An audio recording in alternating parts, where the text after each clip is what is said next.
Hello दोस्तों, कैसे हैं आप सब। मैं आपका अपना गाइड शुभम मिश्रा फिर से एक बार आपका स्वागत करता हूं सरकारी गाइड के यूट्यूब चैनल पर। दोस्तों आज हम बात करेंगे सेंट्रल एक्साइज इंस्पेक्टर सीरीज की वीडियो नंबर 2। वीडियो नंबर 1 में हमने बात करी थी सेंट्रल एक्साइज इंस्पेक्टर की जॉब प्रोफाइल, उसकी ट्रेनिंग और ट्रांसफर की, इसकी लिंक आप ऊपर देख रहे हैं। और इस वीडियो में हम बात करेंगे सेंट्रल एक्साइज इंस्पेक्टर की सैलरी डिटेल्स, उसके प्रमोशन और उसकी हायरार्की स्ट्रक्चर। तो चलिए लेट्स बिगिन।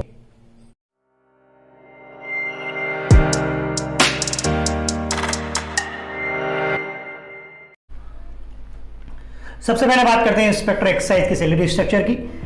जब आप ज्वाइन करते हैं एज एन इंस्पेक्टर एक्साइज तो आपकी पे लेवल 7 होती है, ग्रेड पे 4600 होता है और बेसिक सैलरी 44,900 होती है। दोस्तों सेंट्रल गवर्नमेंट अपनी एम्प्लॉयज़ की सैलरी को डिफाइन करने के लिए तीनों टर्म्स का यूज़ करती है, पे level, grade pay, basic salary. क्या है अंतर इन तीनों टर्म्स में, आइए देखते हैं।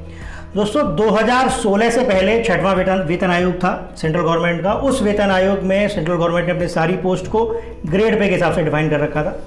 7वां वेतन आयोग जब आया उसके बाद सेंट्रल गवर्नमेंट ने ग्रेड पे टर्म को खत्म कर दिया और ग्रेड पे टर्म की जगह एक नया टर्म आया पे लेवल। और सेंट्रल गवर्नमेंट ने अपनी सारी पोस्टों को 1 से लेकर 18 पे लेवल के बीच में डिफाइन कर दिया।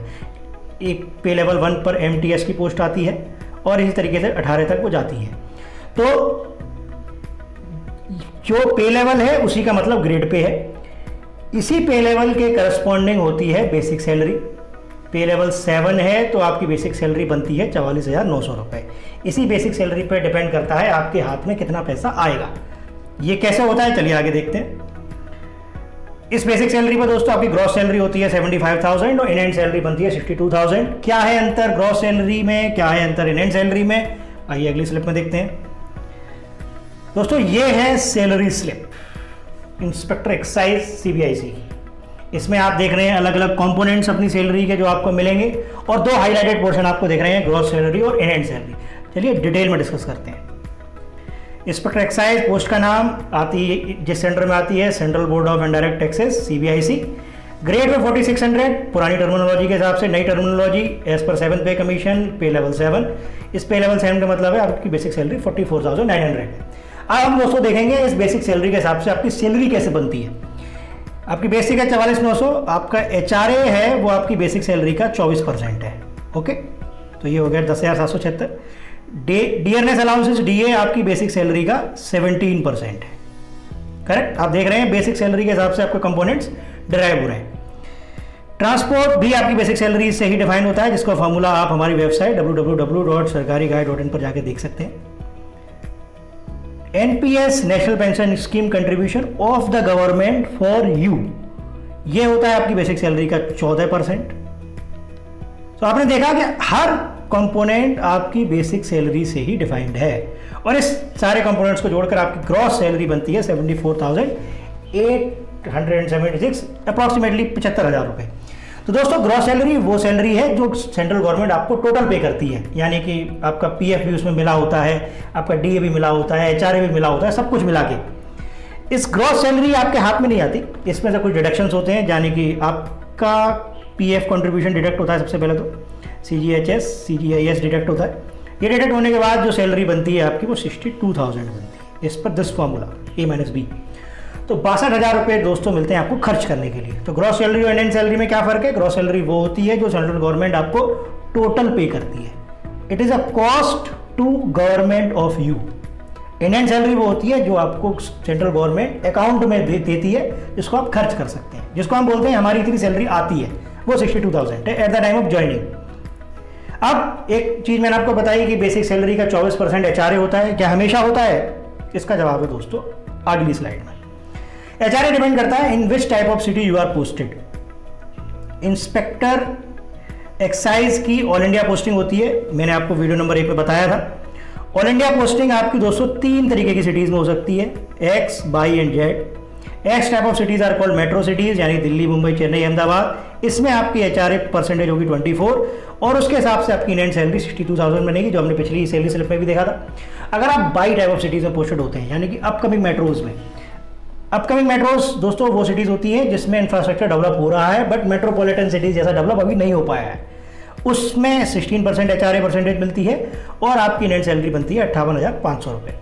वहीं अगर X और Y इसमें को घटा दिया जाए बाकी सिटीज़ में से, तो जो सिटीज निकल के आएंगी वो जेड होंगी, उसमें केवल आपको 8% मिलेगा और आपकी इंडियन सैलरी एज एन पे लेवल 7 ऑफिसर 55,000 होगी।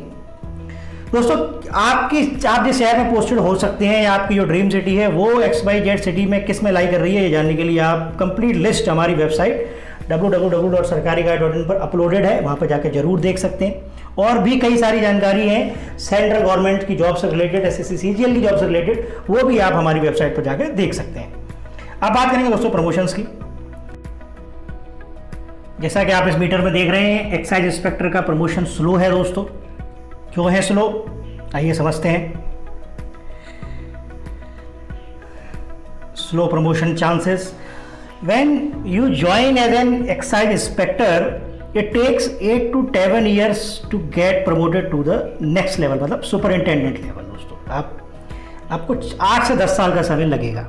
और दूसरी बात, आप अपने पूरे करियर में लेवल 10 तक ही पहुंच सकते हैं।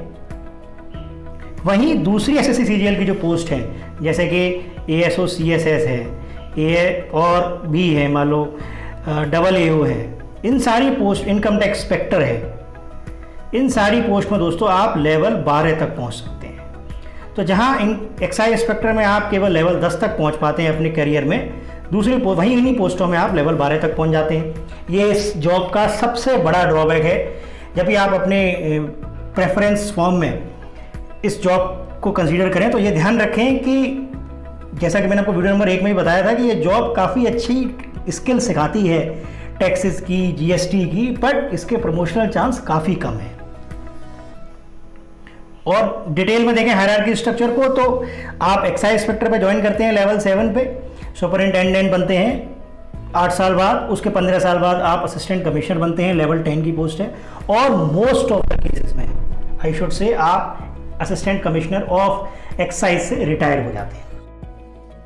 तो गाइस कैसी लगी आपको ये वीडियो, उम्मीद है बहुत ही पसंद आई होगी। तो इस वीडियो को लाइक करना और सरकारी गाइड के यूट्यूब चैनल को सब्सक्राइब करना ना भूलें, जिससे कि सेंट्रल एक्साइज इंस्पेक्टर की वीडियो नंबर 3, जिसमें मैं आपको इसी जॉब की प्रोस कॉन्स, उसके एक सेंट्रल एक्साइज इंस्पेक्टर के द्वारा दिए गए जॉब सेटिस्फेक्शन के रिमार्क्स और कितने मार्क्स और कितने रैंक पर यह पोस्ट मिलती है, ये जानकारी मैं आपके लिए लेके आऊंगा, वो आप तक पहुंच पाए। तो कीप सब्सक्राइबिंग द सरकारी गाइड यूट्यूब चैनल। तब तक मुस्कुराते रहें, हंसते रहें। फिर से मिलेंगे हम आपसे कुछ ही दिनों के बाद। Goodbye, thank you.